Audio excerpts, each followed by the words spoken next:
രുചിക്കഥകളിലെ യഥാർത്ഥ നായിക ഞാനാണ്. ഞാൻ നിങ്ങളോട് മുഖമൊന്നും കാണിക്കാതെ ഇതുവരെ കഥകൾ പറഞ്ഞുകൊണ്ടിരുന്നില്ലേ. എൻ്റെ പേര് വിമല എന്നാണ്. ഞാനാണ് രുചിക്കഥകളിലെ നായിക. ഈ കഥ പറയാൻ പ്രധാന ഒരു കാരണം, ഞാൻ എപ്പോഴും എൻ്റെ കുട്ടിക്കാലത്തെപ്പറ്റി നിങ്ങളോട് പറഞ്ഞുകൊണ്ടിരുന്നത്. പക്ഷേ കുട്ടിക്കാലം പറയുന്നതിനിടയ്ക്ക് വേറെ പല പല കാര്യങ്ങളും ഉണ്ട്. ചിലപ്പോൾ റെസിപ്പി ഇടുന്നുണ്ട്. ഇപ്പോൾ ഒരു പുതിയൊരു അനുഭവം എന്നിലുണ്ടായി. അത് എൻ്റെ കൂട്ടുകാരെ കൂടെ അറിയിക്കാമെന്ന് വിചാരിച്ചാണ് ഞാൻ ഈ കഥ പറയുന്നത്. ഞാൻ ബുധനാഴ്ച രാവിലെ ബാംഗ്ലൂരിൽ കാപ്പൂടിയെല്ലാം കഴിഞ്ഞ് ഇങ്ങനെ പേപ്പർ വായിച്ചുകൊണ്ടിരുന്ന സമയത്ത് എൻ്റെ ആങ്ങളയുടെ ഒരു ഫോൺ വന്നു. ആങ്ങളെ വിളിക്കുന്നത് എപ്പോഴും ഉച്ച കഴിഞ്ഞ് 3 മണിക്കൊക്കെ ശേഷമാണ്. പുള്ളി ഉറങ്ങാതിരിക്കുമ്പോഴാണ് വിളിക്കുന്നത്. ഇത് പെട്ടെന്നൊരു ഫോൺ കോൾ വന്നപ്പോൾ ഞാൻ വിചാരിച്ചു ഇതെന്താ അണ്ണൻ എന്നെ വിളിക്കുന്നതെന്ന് ഞാൻ വിചാരിച്ചു. അപ്പോഴേ അണ്ണൻ വിളിച്ചിട്ട് എന്നോട് പറഞ്ഞു, ആ മോളെ, നാളെ വെള്ളിയാഴ്ച ഞങ്ങളുടെ വീട്ടിലെ മുത്തപ്പൻ വരുന്നുണ്ട് എന്ന് പറഞ്ഞു. ഞാൻ പറഞ്ഞു, മുത്തപ്പൻ അണ്ണൻ്റെ വീട്ടിൽ വരുന്നു? അപ്പം പറഞ്ഞു, ഹാ മക്കളെ, വരുന്നുണ്ട്, മുത്തപ്പൻ വരുന്നുണ്ട് എൻ്റെ വീട്ടിൽ. എനിക്കൊരു അതിശയം തോന്നി. ഞാൻ വിചാരിച്ചു എന്താ അണ്ണൻ്റെ വീട്ടിൽ മുത്തപ്പൻ വരുന്നത്? അത് ഇവിടെ മോളുടെ ഹസ്ബൻഡിൻ്റെ ആൾക്കാരെല്ലാം കൂടെ, ഭജന സംഘക്കാരെല്ലാവരും കൂടെ കൂടി മുത്തപ്പനെ വിളിച്ചിട്ടുണ്ട്. അപ്പോൾ അവരെല്ലാം കൂടെ ഇങ്ങോട്ട് വരുന്നുണ്ടെന്ന് പറഞ്ഞു. എനിക്കത് കേട്ടപ്പോൾ ഒത്തിരി സന്തോഷമായി. സത്യത്തിൽ ഞാൻ 3-4 വട്ടം മുത്തപ്പനെ കാണാൻ വേണ്ടി അവിടെ പോയിട്ടുണ്ട്. പറശ്ശിനിക്കടവിൽ പോയെങ്കിലും എനിക്ക് മുത്തപ്പനെ കണ്ടു എന്നല്ലാതെ പുള്ളിയോട് അനുഗ്രഹം മേടിക്കാനോ പുള്ളിയോട് എന്തെങ്കിലും സംസാരിക്കാനോ ഒന്നും പറ്റിയിട്ടില്ല. പലപ്പോഴും ഒരുപാട് പൈസ ചിലവാക്കി ഹോട്ടലിൽ റൂം എടുത്തൊക്കെയാണ് ഞങ്ങൾ അവിടെ പോയി താമസിച്ചത്. പക്ഷേ ഒരു തൃപ്തിയായിട്ട് ഞാൻ തിരികെ വന്നിട്ടില്ല. കരഞ്ഞുകൊണ്ട് തന്നെയാണ് വന്നത്. അങ്ങനെ ഇരിക്കുമ്പോൾ പെട്ടെന്ന് മുത്തപ്പനെ കാണാനൊരു അവസരം, അതും ആങ്ങളയുടെ വീട്ടിലെന്ന് പറയുമ്പോൾ പോവാതിരിക്കാൻ മനസ്സ് അനുവദിച്ചില്ല. ഞാൻ ഉടൻ തന്നെ ഒരു ഏജൻസിയെ വിളിച്ചു. എനിക്കൊരു തത്കാല ടിക്കറ്റ് എടുത്തു തരാമോ എന്ന് ചോദിച്ചു.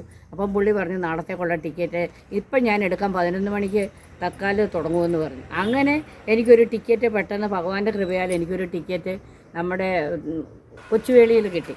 അതിൽ ഞാൻ കയറി. ഞാനൊരു ബാഗിൽ 2 തുണി എടുത്ത് വെച്ച് വൈകിട്ടായപ്പോഴത്തേക്ക് 8 മണിയുടെ ട്രെയിനിൽ കയറി. ഞാൻ രാവിലെ കോട്ടയത്തെത്തി. കോട്ടയത്ത് വരെ പോയണ്ടി എനിക്ക് വന്നില്ല. ഈ വണ്ടി ഏറ്റുമാനൂർ ഒരു കാരണവശാലും നിർത്തുന്നതല്ല. വെള്ളിയാഴ്ച രാവിലെയാണ് ഈ മുത്തപ്പന്മാരും പാർട്ടിക്കാരും ആങ്ങളുടെ വീട്ടിൽ വരുന്നത്. പക്ഷേ എനിക്ക് ആ സന്തോഷമായിരുന്നു. ഞാൻ ചെല്ലുമ്പോഴത്തേക്ക് അവർ വന്നു കാണുമോ, എനിക്കൊന്ന് നേരിട്ട് കാണാൻ പറ്റുമല്ലോ എന്നുള്ള സന്തോഷത്താൽ കേരളത്തിലോട്ട് വന്നപ്പം തൊട്ട് സന്തോഷത്തിൽ ഞാൻ തുള്ളിച്ചാടിയിരിക്കുകയായിരുന്നു. സത്യത്തിൽ ഞാൻ ഏറ്റുമാനൂരെന്നൊരു ബോർഡ് കണ്ടു. പെട്ടെന്ന് ഞാൻ മൊബൈലിൽ നോക്കി പെട്ടെന്ന് നോക്കിയപ്പോൾ ഏറ്റുമാനൂർ എന്നുള്ള ബോർഡ് കണ്ടു. ദൈവമേ, ഇവിടെ ഇത് ട്രെയിൻ നിർത്തുമോ എന്ന് വിചാരിച്ചു. സത്യത്തിൽ ആ ട്രെയിൻ അവിടെ നിർത്തി.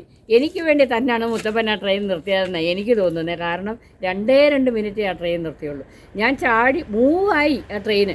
ബാഗെടുത്ത് താഴെ വയ്ക്കുകയും മൂവാവുകയും ചെയ്ത ആ ട്രെയിന്. പെട്ടെന്ന് ഒരാളുണ്ടായിരുന്നു, ഞങ്ങളുടെ AC എല്ലാം നോക്കുന്ന ആ മനുഷ്യനുണ്ടായിരുന്നു. അങ്ങനെ എന്നെ കൈക്ക് പിടിച്ച് താപ്പോട്ടിറങ്ങി. ഇനിയും ആൻറ്റിയോട് കൂടെ വല്ലവരും ഉണ്ടോ എന്ന് ചോദിച്ചു. ഞാൻ പറഞ്ഞില്ല, ഞാൻ ഒറ്റയ്ക്കാണെന്ന് പറഞ്ഞു. അങ്ങനെ ചാടി ഇറങ്ങി ഏറ്റുമാനൂർ ഇറങ്ങിയ കാരണം കൊണ്ട് ഒരു ഓട്ടോ പിടിച്ച് അണ്ണൻ്റെ വീട്ടിൽ അരമാനൂരെത്തിയപ്പോഴത്തേക്ക് ഒരു കുളിയൊക്കെ കഴിഞ്ഞ് ഒന്ന് കാപ്പ് കുടിച്ചപ്പോഴത്തേക്കും മുത്തപ്പൻ്റെ പാർട്ടിക്കാരെല്ലാം വീട്ടിൽ വന്നു. അപ്പം നേരത്തെ ഷൈജു എന്ന് പറയുന്ന ഒരു മുത്തപ്പനെ എനിക്ക് പരിചയമുണ്ട്. പുള്ളിയായിട്ട് ചിലപ്പോഴൊക്കെ ഞാൻ ഫോണിൽ സംസാരിക്കാറുണ്ട്. എൻ്റെ യൂട്യൂബ് ചാനലിലൊക്കെ പുള്ളി കാണുന്നുമുണ്ട്, സബ്സ്ക്രൈബ് ചെയ്യാറുണ്ട്, ലൈക്ക് ചെയ്യാറുണ്ട്. അപ്പോൾ പുള്ളിയോട് ഞാൻ വിളിച്ച് പറഞ്ഞു, മുത്തപ്പനാണോ ഇവിടെ വരുന്നത്? ഇല്ല, ഞാനല്ല വരുന്നത്, അവിടെ ആരാ വരുന്നതെന്നൊന്ന് പറയാൻ പറഞ്ഞു. അപ്പോൾ ഞാൻ പറഞ്ഞു, ഇങ്ങനെ ബൈജു എന്ന് പറയുന്ന ഒരാളാണ് വരുന്നത്. കുഴപ്പമില്ല ആൻറ്റി, ഞാൻ അവരോട് പറഞ്ഞോളാമെന്ന് പറഞ്ഞു. അങ്ങനെ അവരുമായിട്ട് ഞങ്ങൾ സംസാരിച്ചു. അങ്ങനെ ഞാൻ ബാംഗ്ലൂരിൽ നിന്ന് വന്നതാണെന്ന് അവർക്ക് മനസ്സിലായി. അങ്ങനെ പുള്ളിക്ക് ഒരുപാട് സന്തോഷമായി. സാരമില്ല, ആൻറ്റിയുടെ വിഷമങ്ങളെല്ലാം ഞാൻ എന്നോട് പറഞ്ഞാൽ നമുക്ക് നോക്കാം. ഞാനിപ്പോൾ ഇവിടെ അടുത്തെത്തിയില്ലേ ആൻറ്റിയുടെ, ഇത്രയും വിഷമിക്കേണ്ട ആവശ്യമൊന്നുമില്ല, ഞാൻ ആൻറ്റിയുടെ അടുത്ത് വരെ എത്തിയില്ലേ, നമുക്ക് നോക്കാം എന്ന് പറഞ്ഞു. ഉച്ചയായപ്പോഴത്തേക്ക് ഒരു 3 മണി ആയപ്പോഴത്തേക്ക് അവർക്ക് വേണ്ട ഒരുക്കങ്ങളെല്ലാം തുടങ്ങി. പച്ചകുത്തലും കരിയടിയിലും മഞ്ഞൾ പുരട്ടുകയും മുഖത്തെല്ലാം എല്ലാം തേച്ച് മുത്തപ്പനെ ഒരുക്കി. 3:15 മലയിറക്കുന്ന ഒരു പ്രോഗ്രാം അവർക്കുണ്ടായിരുന്നു.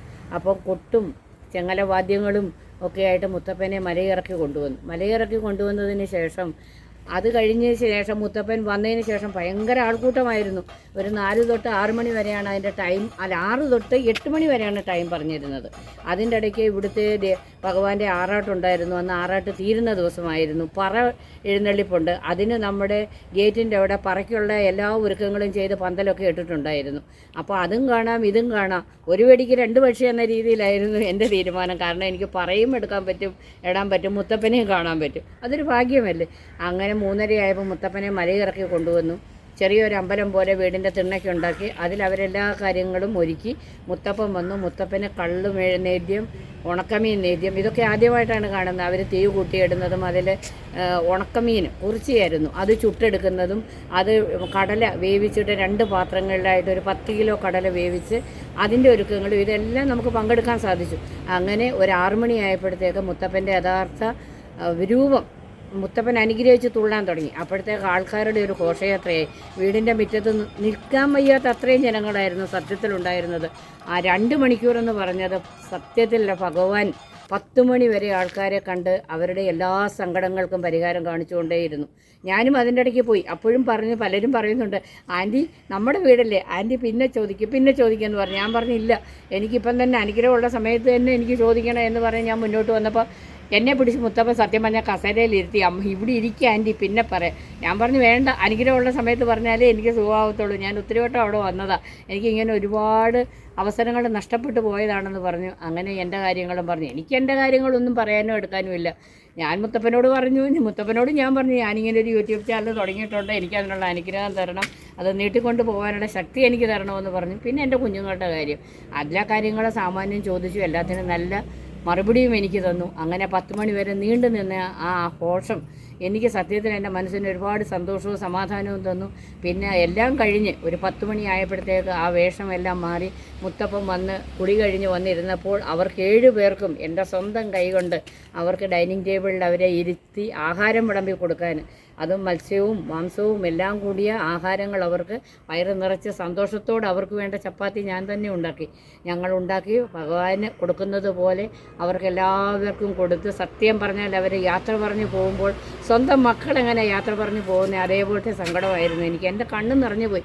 അതിൻ്റെ ഇടയ്ക്ക് പറ വന്നു, അതിനുള്ള ആൾക്കാർ വേറെ, ഇതെല്ലാം കൂടെ ഒരു ബഹളമായിരുന്നു റോഡിൽ. എന്നാലും എൻ്റെ മക്കൾ മോനൊക്കെ പ്രായമുള്ള അത്രയും ആൾക്കാരായിരുന്നു. പിന്നെ മുത്തപ്പനോടുള്ള യാത്ര പറച്ചിൽ, ആ കുഞ്ഞുങ്ങൾ തിരിച്ചു പോകുമ്പോൾ ആൻറ്റി പോയിട്ട് വരട്ടെ എന്നുള്ള പറച്ചിൽ, ഒന്നിച്ചു നിന്നുള്ള ഫോട്ടോ എടുപ്പ്, ഇതൊന്നും ഒരിക്കലും മറക്കാൻ പറ്റത്തില്ല. എനിക്കത് മുത്തപ്പനോടുള്ള ഇത് എനിക്ക് തിരിച്ചു കൊടുക്കണമെന്നുണ്ടെങ്കിൽ അത് ഈ വാക്കുകൾ കൂടി മാത്രമേ എനിക്ക് മുത്തപ്പന് മുമ്പിൽ സമർപ്പിക്കാൻ പറ്റത്തുള്ളൂ.